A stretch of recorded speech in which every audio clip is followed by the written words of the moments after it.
First, we will welcome Dr. Saraniya today. She is going to speak for the first time with us.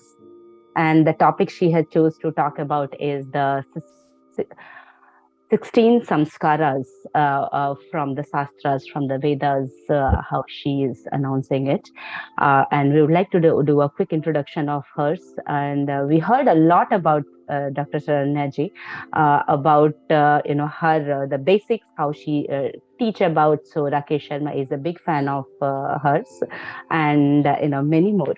So with that, let me do a whole introduction of hers. So Dr. Parthasarthi has been teaching with us from quite some time. So we see her, the training coming from the same reputed Ayurveda college of the ABP affiliated to Dr. MGR Medical University. She has also been teaching in the, I will say, not in India, at multiple places. You can see from the Brazil, Japan, Switzerland, and she has a big follower list. She is also a medical officer, a senior medical officer with the SDJ Ayurvedayalya, which is located in Coimbatore. So a lot of experience coming from the knowledge of actually treating the patients.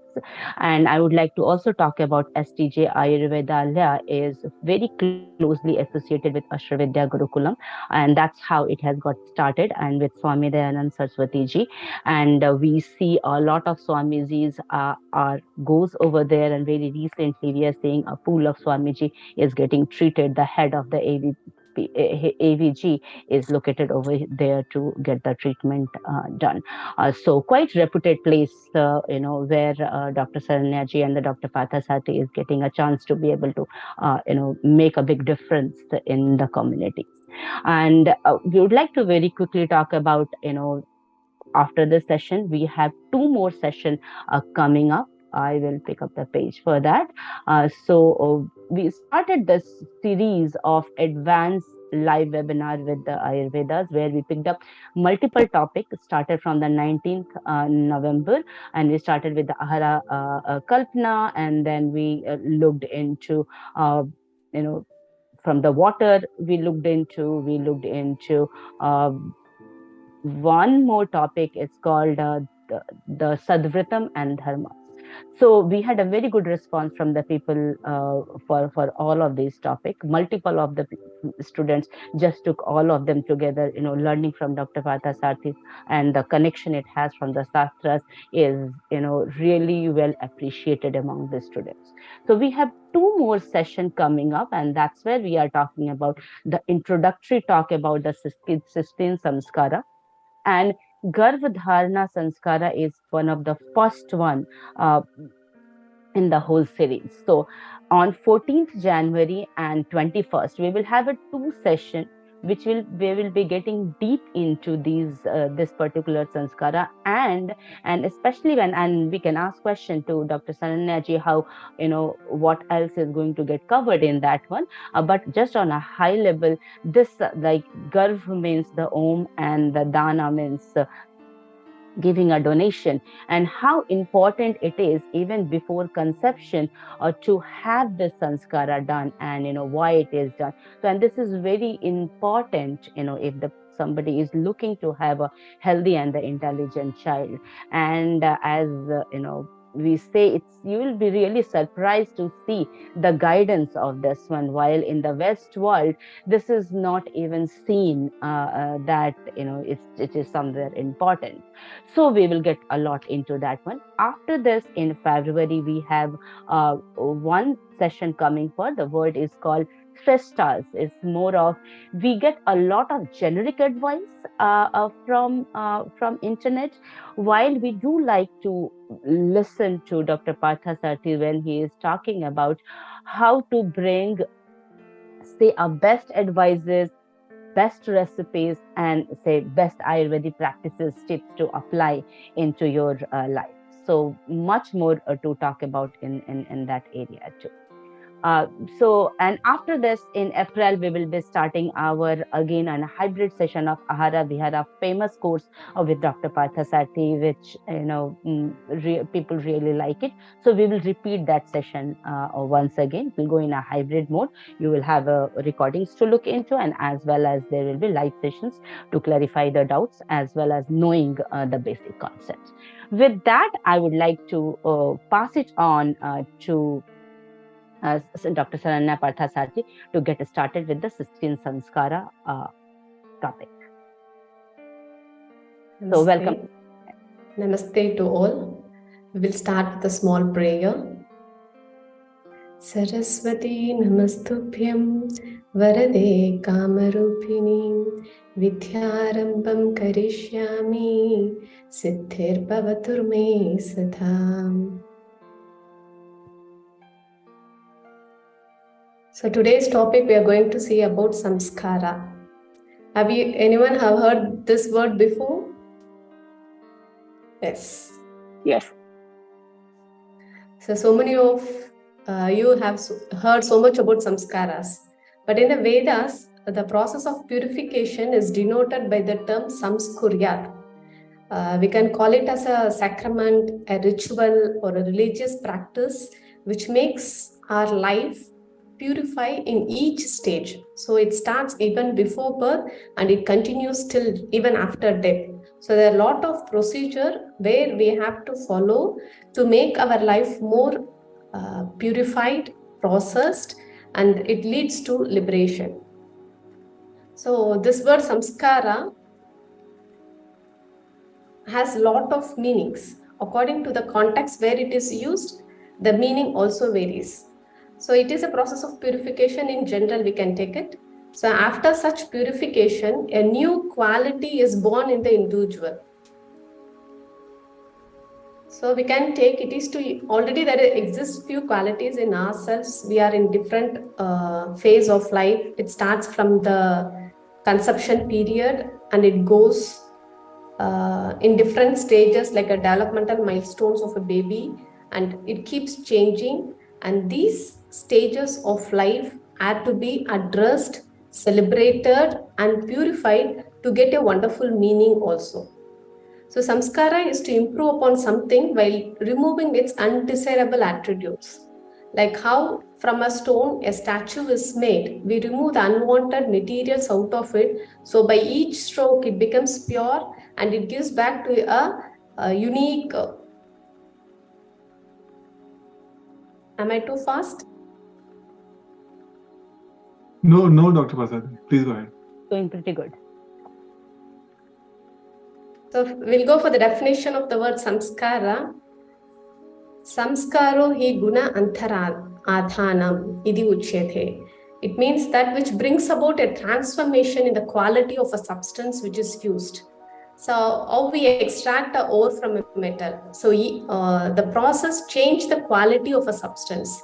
We can take it as a samskara. In Vedic period, the samskaras are considered to be the rituals, where the process is also called as samskara and the benefit out of that ritual is also later called to be samskaras. So it is a purificatory rite. Any samskara you name, it is considered to first purify the person. See that something which is offered to the Lord is to be purified. Only then it reaches the Lord. So it is a new Atma that is entering into our family. So it is to be celebrated. To celebrate that, it should be so purified, so it becomes yogya, eligible to be offered. So this process, the 16 samskaras are joined in such a way, told in all Vedas, Smritis and Shrutras, to make our life as a celebration to reach as an offering to the Lord. So that is why it is also called as Vedika Samskaras.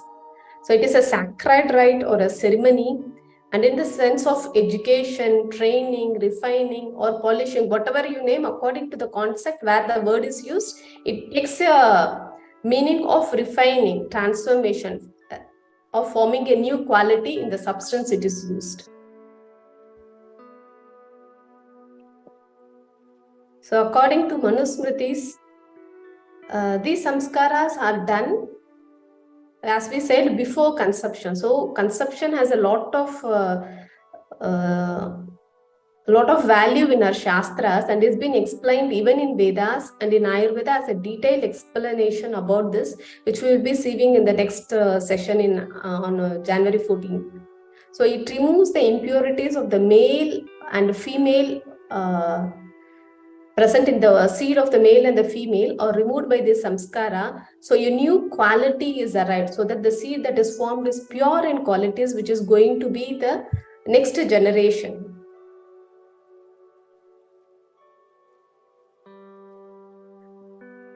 So we all know about Purusharthas, Dharma, Artha, Kama and Mokshas. How we can attain this in our lifestyle? Upanishad says that these samskaras are the link which connects from one stage to another stage of life, and these help us to attain these Purusharthas.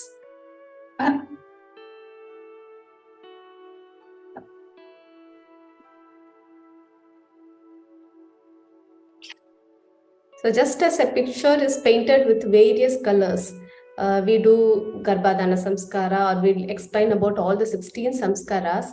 These Samskaras transform the individual, the quality of the individual, the mind of the individual, physically, mentally and spiritually, so that the new quality emerges from inside and we all move towards moksha or liberation.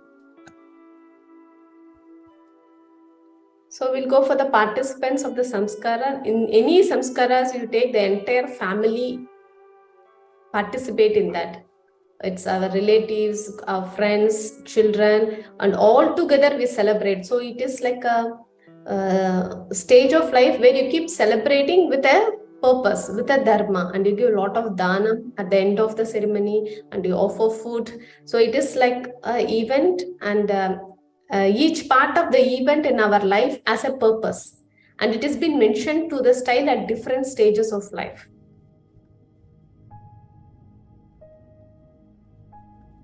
The most important of doing this samskaras are the physical discipline, because during and after ritual, we have to do so many regimens, ceremonies. You have to prepare yourself, you do a lot of homas and dana. Each and everything has a spiritual background behind it. And this helps in the growth of the individual mentally also, and it impacts a lot of values and ethics. And the main important aspect is that to respect that the entire creation is something to be worshipped.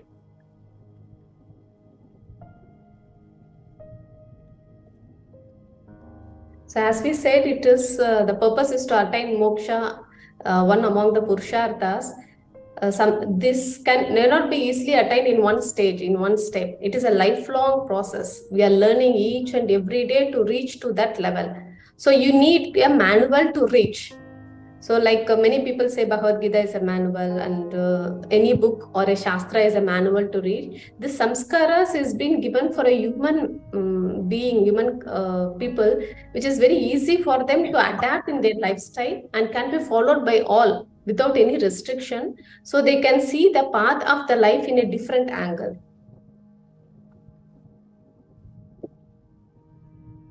So when we enter into the topic, there are 16 samskaras in total.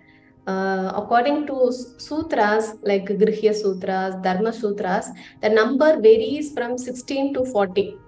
But as per Veda Vyasa, we can confine this samskaras into 16. So we'll go into the first samskara. The 16 samskaras are Garbhadanam, which will be our next topic for the next session. That is the conception ceremony and the rituals that has to be followed. The second samskara is called as PUMSAVANA. So the samskara which is done to bring about a male child is called as PUMSAVANA. The third samskara is called as SEEMANTONNAYANA, which means we will be discussing that in later. The fourth samskara is called as JATAKARMA. The next one is NAMAKARANA, NISHKRAMANA, ANNAPRASHANA, CHUDAKARMA. Some of you have heard these samskaras before? Most of them. Most of them. Very easy then. Thank you. So the next one is Karna Vedhana. Upanayanam, Vedharambam, Samavartanam, Vivaha, Vanaprastham, Sannyasam, and Antyeshti. So all of you know, because it's commonly practiced, as we said, but there are some clinical importance, and as per Ayurveda Shastra also emphasis on these samskaras for the development of the child. So we'll be seeing in detail of this samskara. So we can group the 16 samskaras into the first 3 one as prenatal samskaras, because these are the samskaras that is done before birth.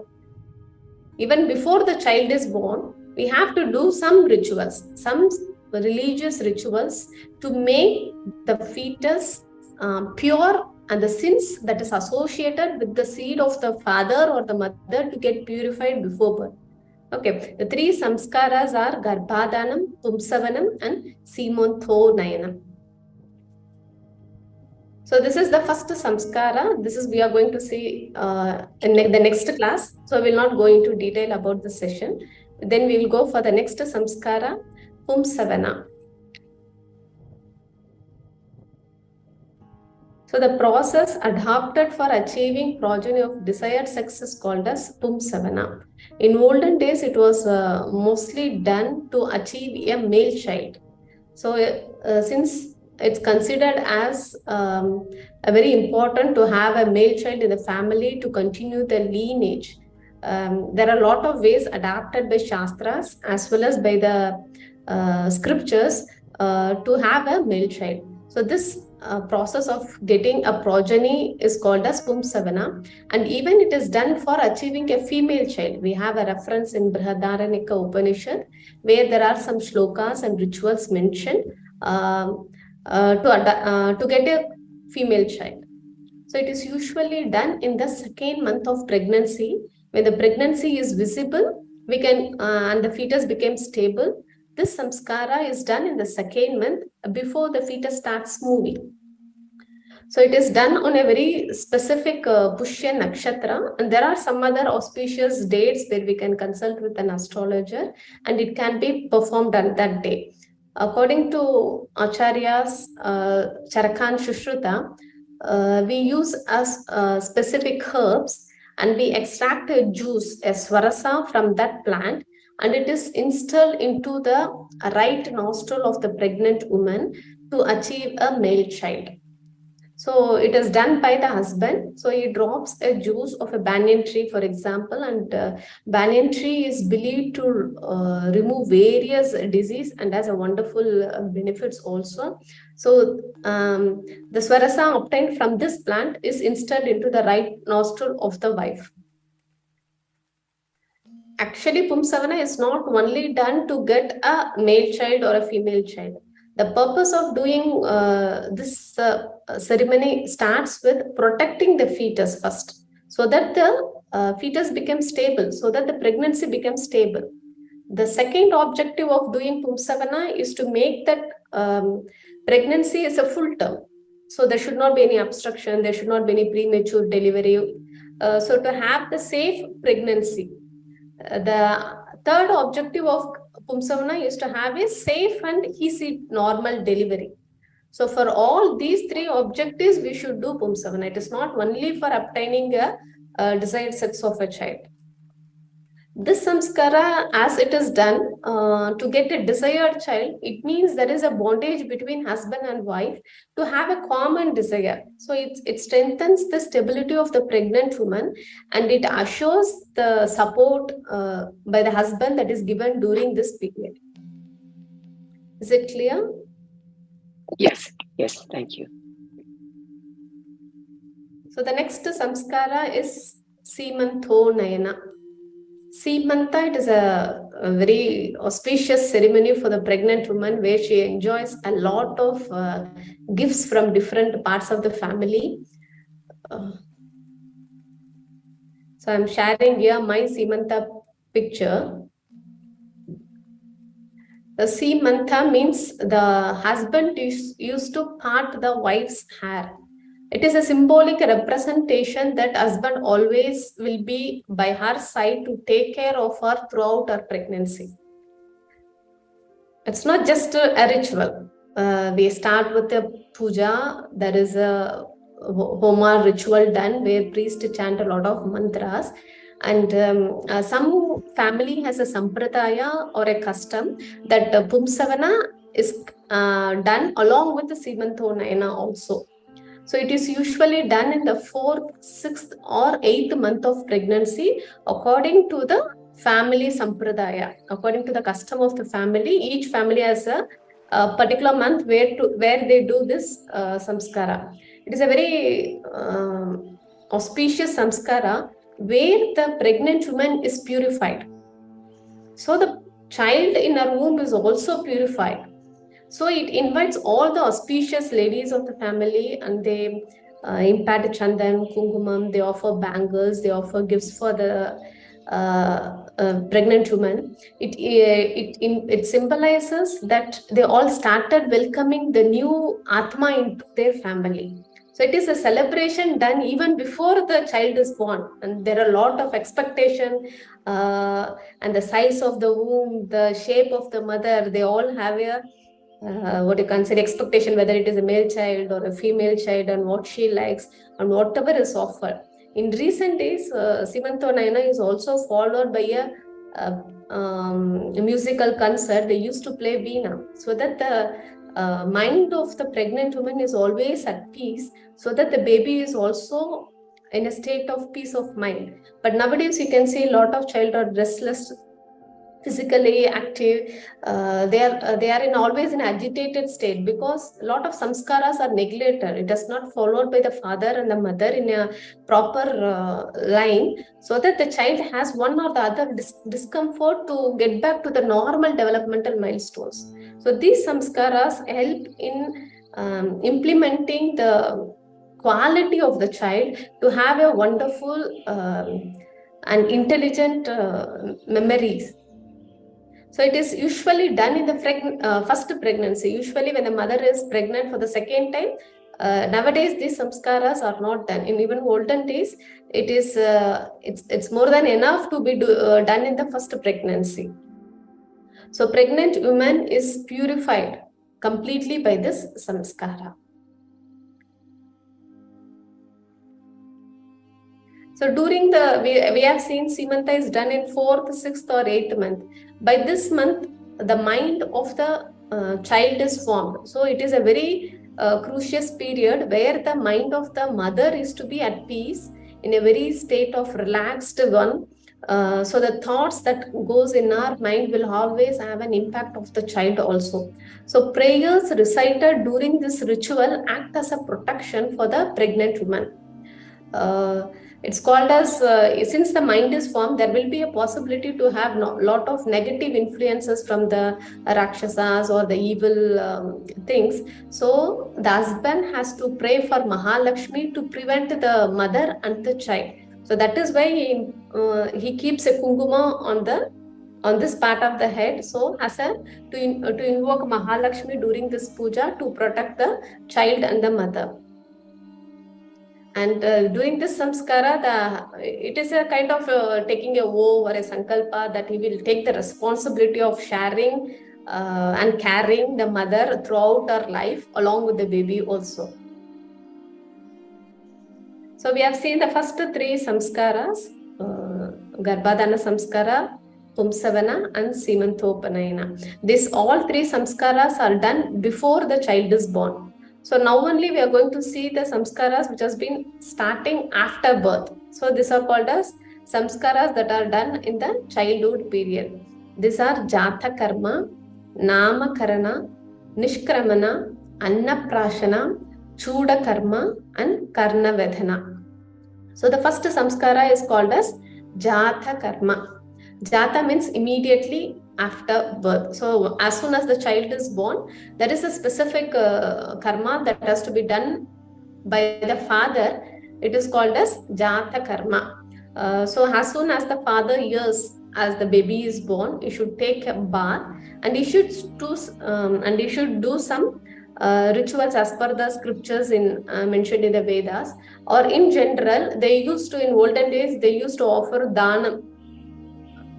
To enjoy the gift that the soul has entered their family, they offer a lot of godhanam or whatever is possible by the family of the individual. So it is considered to be so auspicious that the Pitrus usually visit the house and bless the child as soon as the baby is born. So that is why it is very important to do Dhanam after the childbirth. And this is the first samskara that is done for the baby after birth. So far what we have seen is only before birth. This is done after the child is born. Few samskaras has been mentioned in Vedas as these samskaras will remove the sins related to the seeds and the womb. So it is the fetus and the mother is purified by some samskara like SEEMANTONNAYANAM, JATAKARMA, UPANAYANAM. So these karmas are done to remove the sins that is carried by the seed. So even by performing this samskara, the sins of the Punarjanma is also possible to be removed as per the Shastras. So here the father carries the baby in his lap and he calls him as Putra. As you know, Putra is a word given for calling the son.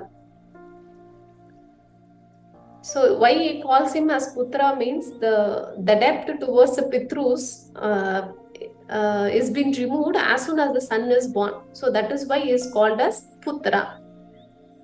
So it is very auspicious to have a baby at home, and it is so auspicious to have the blessings of our ancestors in the form of a baby. So in this samskara, the father mixes honey and ghee and they dip a piece of gold like a swarna, like a gold ring or something, and this mixture is just given to lick. It's a very small amount. This initiates the sucking reflex of the baby. So as soon as the child is born, this is the first samskara to be done. There are different opinions by Acharya Charaka and Shushruta. Some says that even this to be done even before cutting the umbilical cord. But nowadays with the modern all things, it is not possible. The Shastra gives a extension of time that the samskara can be done even before the end of the day, the first day of the childbirth. So on the first day, we have to follow this. The first thing given to the child is honey and ghee with this varna, so that the reflex is initiated. So then the father brings the child to the mother's lap, and the breastfeeding is initiated later on. So the first feeding should be start from the right breast of the mother. So this is what we called as a JATAKARMA SAMSKARA. Is it clear? Yeah. So the next samskara is called as NAMAKARANA. As you know, Nama is naming the child. So every samskara has an auspicious day for sure. So it should be done according to the nakshatra of the child that is born, and we have usually have an astrological consultation done with the star of the child, the date and time and place of birth. So they give some akshara where the name of the child is to be selected. It is the second samskara for the newborn baby after Jata Samskara. So it was done on the first day, Jatakarma is done. So after 10 days, the 11th day, usually as per the Kula Sampradaya, this is Namakarana Samskara is done at home. So in some cases, if it is not possible to be done, it can also be done on the 12th day or 100th day or after 1 year. So here a priest is brought to the home and Punyavachanam is done. A purificatory ceremony is done for the mother and the house, because after a physical exhaustion, there are a lot of impurities. So for the first 10 days, it is considered to be impure. So after doing this samskara only, the mother becomes pure. So, and we select the name of the child according to the astrological thing, and the name is given to the child. Usually in olden days, it was the name of the ancestors or rishis or god like Vishnu, Saraswati, Lakshmi. and the syllables goes with the nakshatra, the star of birth of the child. Okay. So the first samskara, after naming the child, the father is the first person to recite the name of the child in the right ear, then followed by the mother. So if it is a female baby, it is in the left ear, and for the male child, it should be in the right ear. So the next samskara is called as NISHKRAMANA. So it is considered to be the first outing of the child. The child is taken out of the house for the first time. So in olden days, it was like almost 3 months. The child was inside the house. They were not exposed directly to the sun and the moon. Here, the child is taken out to see sun and the moon, so that the reflex helps in development of the sensory organs of the child. Kashyapa and in Ashtanga Sangraha, they give a specific month that in the 4th month of the child, this outing has to be done. Usually nowadays, people take the baby to a temple for the first time. You can see in temple, there will be a lot of, for example, the bell sounds, which accelerates the hearing capacity of the child. So all the sensory organs are initiated and the child starts responding to sounds. It happens in the 4th month of the child. So the next samskara is called as Annaprashana. This is the first feeding which is given for the baby, where till 6th month the baby is on breastfeeding. So now, according to the nutritive needs, the baby is slowly transmitted from the liquid food to the solid food. So Sushruta emphasizes this to begin with the light food and hita ahara. Usually it will be with some part of rice and ghee and dal. And it is done in, nowadays it is done in temple.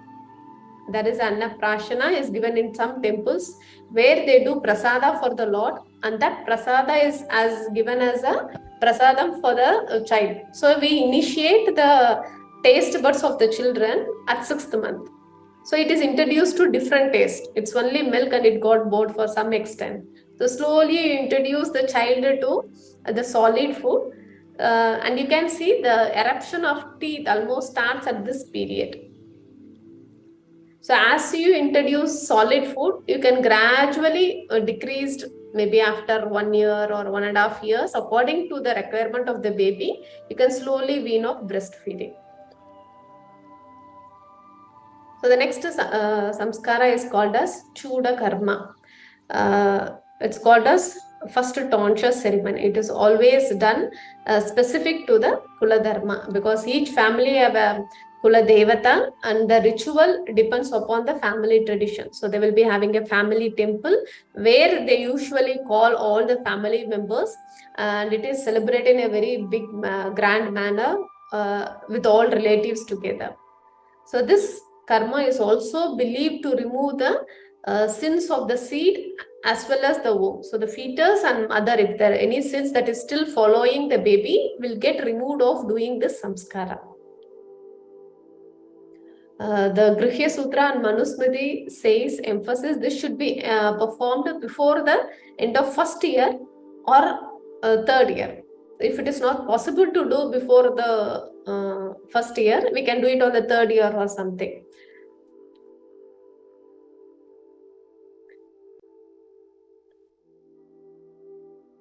According to Charaka, this CHUDAKARMA increases longevity, personality and cleanliness. You can see some people will have a shika. It is considered to be a marma sthana. It is called as Athipati marma. So to protect this marma is very important. That is why when they remove all tonsure, they shave the head, they leave a tuft of hair and it is called as shika to protect this marma. So the next samskara is called as Karna Vedhana, piercing the ears. So it is performed during the 6th, 7th or 8th month. It is also nowadays practiced doing CHUDAKARMA along with Karna Vedhana. So a right ear is pierced first for the male child and left ear is pierced for the female child. As you know, these are all important marmasthana. This piercing, ear piercing, helps in preventing the child from many diseases, and also it helps to wear ornaments for the baby. So far we have seen is called as childhood samskaras. Now we will go and see samskaras that are related with education of the child. It is called as Vidyarambam, Upanayanam and Samvartanam. So Vidyarambam, I think most of us nowadays, there are only few samskaras that is followed, where Vidyarambam plays a very significant role. We all do this on Vijayadasami day. Vijayadasami day or the Saraswati Puja day, which falls at the end of Navaratri. In olden days, it is usually done in the house of the Guru. So we take the child to the Guru's place, where Guru initiates the process of education in a child. You can usually see a plate where a rice is spread, and the Guru holds the hand of the child and start writing the aksharas. It's either Om or Om Ganeshaya Namaha. So he initiate the Akshara Abhyasa, that is why it is called as Akshara Abhyasa in a child. So it is usually done in the 5th year of the child. And see, it plays a very significant role when the child at this stage is able to learn, grasp many things, and it should be always with the blessing of a Guru. We start our education process. So each samskara molds the child. It gives a good quality in it, so the child becomes a useful person for the society, as well as he also go for self-understanding.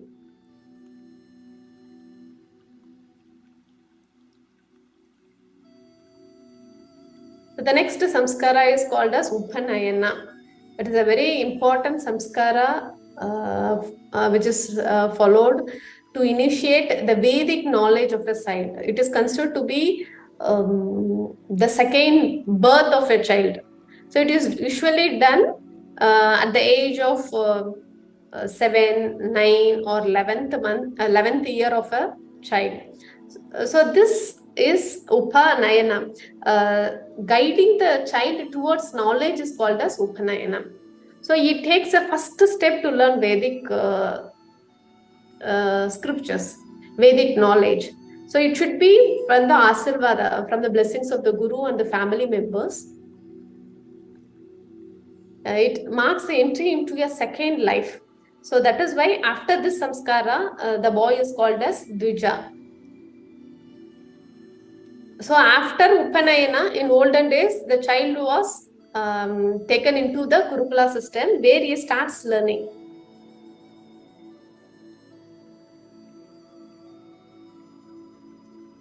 The next samskara is called as Samavartanam. So since the child goes to the Gurukula, he stays with the Guru for a certain period of years, like 7 years, 10 years, till he learns whatever is needed to lead a life.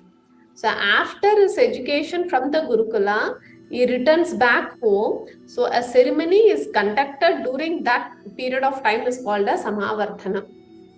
So he takes the permission, blessings of a Guru. So from his ashrama, brahmacharya ashrama, the child is going to become a grihastha. So he takes a snana after this samskara. So he is called a snataka. It's a very important point even in our Sanatana Dharma that we should not be in an ashrama, without an ashrama even for a second, it seems. So sometimes in olden days, they usually search for a girl and marriage has been fixed. On the date of marriage, they usually do this Samavartana. So you finish the studies and then you enter into the Grihastha Ashrama. So the progeny, the parampara continues. So the Acharya or the Guru blesses the child to enter into the next ashrama in his life. So he is moving from Brahmacharya Ashramam to the Grihastha Ashrama. In Brahmacharya Ashrama, the only thing is like you just keep learning about knowledge. So you are only acquiring knowledge. And when you enter the Grihastha Ashrama, your possibility to do any rituals. Until that, you're not possibility to take part in the rituals. In Grihastha Ashrama, you can help all three ashramas, Brahmacharya, Sannyasi, and Vanaprastham, or dependent on Grihastha Ashrama. So the next samskaras is Vivaha, Vanaprastha and Sannyasti. So the child, after his education, is entering into the marriage life. It is called as Vivaha. As you all know, it's a very detailed procedure. We will be learning about this in detail in Garbhadana Samskara. It is as per the Kula Dharma. The male and the female partners are selected and auspicious day is arranged to conduct this ceremony. Since it is considered to be so noble and sacred, it is called as Kalyanam. So after Vivaha, so like you have for the lifespan of an individual, if it is 100 years, we can divide each ashrama into 25 years, for example. So Brahmacharya ashrama is for the first 25 years, where the life is dedicated to acquire knowledge. The second ashrama is Grihastha ashrama, where you enter into the marriage life and you do all duties according to that ashrama. After 50 years to 75 years, you enter into the next part of the life, Vanaprastha, where you start slowly practicing spirituality and get detachment from the worldly affairs. So this ashrama, where you hand over your responsibilities and attachment to the next generation, and you start moving towards pilgrimage, lectures, listening to the Vedas, and slowly you are trying to attain the real self knowledge, Brahman. So the last ashrama of the life is called as sannyasi. You get totally detached. Even the wife gets detached from the Vanaprastha ashrama and you become a sannyasi. So the last samskara after death is called as anyoshti or antyeshti. This is usually done by the maid or the close relative of a family. So from birth, even before birth till death, we have this totally 16 samskaras to refine ourselves, to transform ourselves, to improve upon ourselves, to reach to the higher level of consciousness. So we will be seeing Garbhadana Samskara in the next session. Thank you.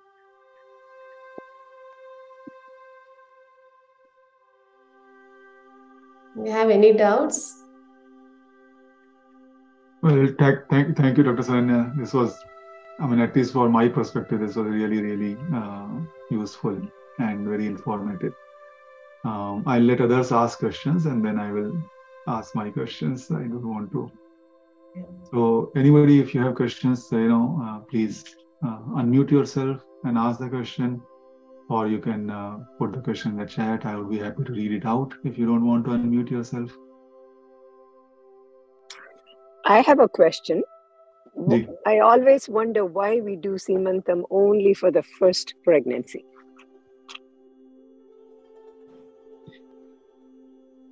Dr. Saranya, did you get that? Why is Seemantam done only for the first pregnancy? There is no specific reason as such, because it is considered by doing this samskara in the first pregnancy itself, the mother is purified.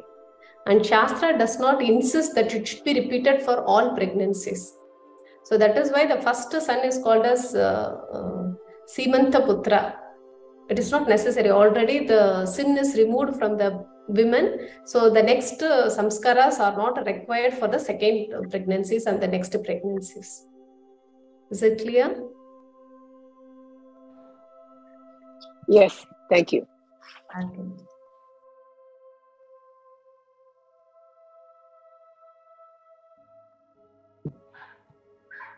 I have a question regarding the honey that you talked about. There is a lot of chatter on the internet, as well as I know some doctors here in US talk about it, that honey should not be given to infants because it can be poisonous. Okay. But our text and Shastras especially mentions in Ayurveda in all Samhitas like Charaka Samhita, Shushruta Samhita, and even in our pediatric text called as Kashyapa Samhita, there is a specific mention to use honey because it is all methya. It improves intelligence and it is very important for the child. Today we don't get the proper or pure honey. That is why it is polluted and it has a lot of harmful benefits than the natural benefits it's been. But the pure honey, along with the ghee, in a different proportion, when it is mixed, it enhances the memory of the child and induces the reflex, which is considered to be so auspicious if you get a pure one. Mm-hmm. Thank you. Yeah, and I think, I would also say that I'm sure, I don't know about northern India, but at least in southern India, there are millions of kids being fed honey, after their birth. So if it was poisonous, I'm sure, somebody would have figured it out by now. It also just reminds me, Dr. Saranya, about another research or, modern scientific research which came out, I think 2 or 3 years back. And I think Shobhaji is here. She will probably remember that. There was a study from Harvard University that coconut oil is pure poison or almost like, so there is, I think, there's a lot of that going on. And one of the reasons I asked was to just clarify, just in case anybody else had that same problem, same doubt. Thank you. Dr. Parsnali, can I ask a question? Yes. I had two questions. One was, can we perform our last rites while being alive? As far as I know, we should not do when we are alive. It should be done after death. Okay. And my second question was, some people have only daughters. Can they do the last rites? See, always female should be a reason for the continuity of the parampara. She should not end the parampara. That is why female are not allowed to do the last rituals. We have a prestigious role in our scriptures. Women should be always cause for the growth, not for destruction. So that is why it is done by a male one, not by a female child. But what if somebody does not have a son?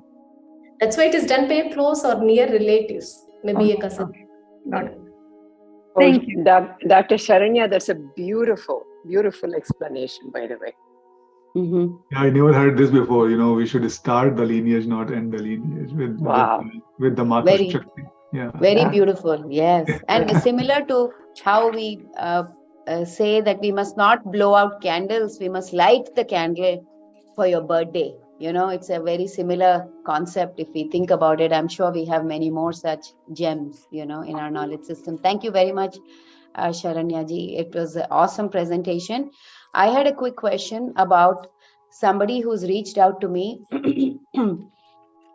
And also, this is a huge concern among women. Fertility issues, like issues of fertility in the modern world. I think, as you know, in India as well, which used to be the land of fertile, not only the land, but also the people, is seeing a lot of problems. And same here in the United States and the Western Hemisphere as well. So if you can either throw some light today, or if it's a longer topic, if you can bring that to the fore some other time, as Meenakshi and Saurabh ji will arrange for one, I would really appreciate it. You want to know the causes for fertility, ma'am? The details of causes of infertility, and of course, how to promote fertility, and what are some guidelines, what are some approaches, and what should be done for, So we are going to see in detail about this factors responsible for fertility in Garbhadhana Samskara. As we speak about conception, only when it is fertile, the planning for conception is good. So there are a lot of factors related with fertility, which we will explain in detail in the next session. Thank you. Thank you very much. Dr. Sharanya, one more. Oh, sorry. Go ahead. No, please go ahead. Please go ahead. Okay. If I can ask one more question regarding honey. It is said that it's dangerous to put honey into either hot water or hot milk. What is Ayurveda's stance on this? See, depending upon the quality that is formed after mixing two substances. See, honey is good, it is also Ushnavirya, hot in potency. But when you mix with the hot water, the property changes. This becomes harmful for the individual. Ayurveda does not encourage mixing honey with hot water. How about hot milk? Excuse me? How about hot milk? Mixing it with hot milk? No. Milk is Shitavirya and honey is Ushnavirya. It is contradicted. It is Viruddha. Yeah. I can't see your name. It is coming as iPhone, but I think by your questions, I can guess that you did not go through the 16 weeks Ahara Vihara course. I would highly recommend you do that. That's the way Dr. Parsathy brings out all the basic concepts and then builds on top of it. Please don't shortchange yourself. Please do. I will do that. Yeah. I would highly recommend. Thank you. Yes. Yeah. Thank you. Sure. Dr. Parsathy, there is a question in the chat. What happens when these samskaras are not attended to due to either not knowing the procedures or being from a different culture? So you were never taught about it. See, in today's world, not everyone are possible to do this samskara. One, as per the question itself, nobody is aware of this. And second thing is that, and it is not in different cultures also. We are gifted with this part of culture. Since the parents who doesn't know, whatever is possible to have a normal pregnancy, they can do. If you have awareness or you come to, as from this class, if you have started to know about the samskaras, we'll start from now. That's all. There is no harm if not doing this, and it is not that only doing this will give a thing. Even if it is not done because of unawareness, there is no harmful benefit that is going to impact on the child. But we'll keep praying for the betterment of the soul. Yes. Is it okay? Yes. Thank you. Dr. Saranya, how are you? Yeah, doing well, ma. How are you? Good. I would like to come and get the treatment done after a long time. You're most welcome. I will talk to you in a one-on-one and text you. Okay? Nice to be in touch. I could see Mrs. Manjula Reddy, Miss Fabiana. Nice to see my students again. Yeah. I live in the same city as Shobha does, Atlanta. Okay. So we'll see you. It's a small knit group, Dr. Saranya. Feels like family, there were no sessions for last 3-4 weeks and we were feeling like, kind of missing out with each other. We long way. Yeah. So, happy and connected after seeing students. Yes. After what Manju Bhagini is mentioning, if we can have like maybe a flyer, because many people ask us, can you suggest some good, authentic Ayurveda centers in India? When we go to India, we want to visit or we want to get a treatment or we would like to avail of it. I think it will be good to put all of that in a generic flyer that we can share around, that is not time sensitive and it can, remain to be shared. I'll discuss with Dr. Patsarde also. Maybe we'll come across with a new flyer for this new year. Oh, wonderful. That'll be wonderful. Yes. Thank you. Thank you. Just a quick question, Dr. Saranya. There are misconceptions about that these samskaras should be done for the male child. So what do you have to talk about this, especially when I'm talking about the hair and then few of the, writing part? Is that how it is written in the Shastras, or it's has been done in a different manner? No, it is any samskara is for both the child, male and female. It is not only for a male child. Pumsavana is also mentioned for a female child. Whatever is the desire of the parents, if I want a female child, according to that I have to follow some samskara. So each samskara is for the both male and female. Even for the Vedic studies, Except Upanayana, it is only done for the female child in South India. But even in North India, there are practices. Upanayana is even done for a female child. So it is not a restricted samskara. So you can do for both the children. And especially when we are talking about some of them has missed those because of not knowing. So can it be performed in the later days? Like, say some of the writing part has not been done, that's samskaras. Can it be done in like 7 years now the student is already writing? So, you can do it at any time because we find a guru at different stages of life. Okay. So it is not hard and fast rule. It is an initiation. Before we start, if you could get a guru, it is well and good. If you don't know about the samskara and you came to know just this moment and you find the right person, you can do it even on an auspicious day. Lovely. And I do have one more question is like, we are going to talk like a whole 2 session about, when before conception, what all needs to be done. So can you talk a little bit more about that? Like, what all will be covered so that the people will be knowing that, it is just a samskara, which can be like, just told the benefits, how we are going to get into a good amount of information about that. So what all will be covered? We talked about the infertility and the fertility, those parts will be covered. So if you can talk briefly about it, that will be very helpful. Okay. In Garbhadana Samskara, we will be seeing in detail about how male and female as a parent to be prepared for conception. So we should know the essential factors for conception first. From there, we will be doing some regimens, how they prepare themselves for few months to reach that level. And the menstrual periods, their cycles to be noted. Actually, it is the factors, it is one of the main factors which is essential for conception. After conception, Ayurveda emphasizes regimen for the pregnant woman in detail. It covers ahara and vihara to be followed throughout the pregnancy. So in Garbhadana Samskara, we will be seeing in detail from the word meaning of Garbha, Dana and Samskaras till delivery. So before, during and after pregnancy will be covered along with food and regimen to be followed by the pregnant woman.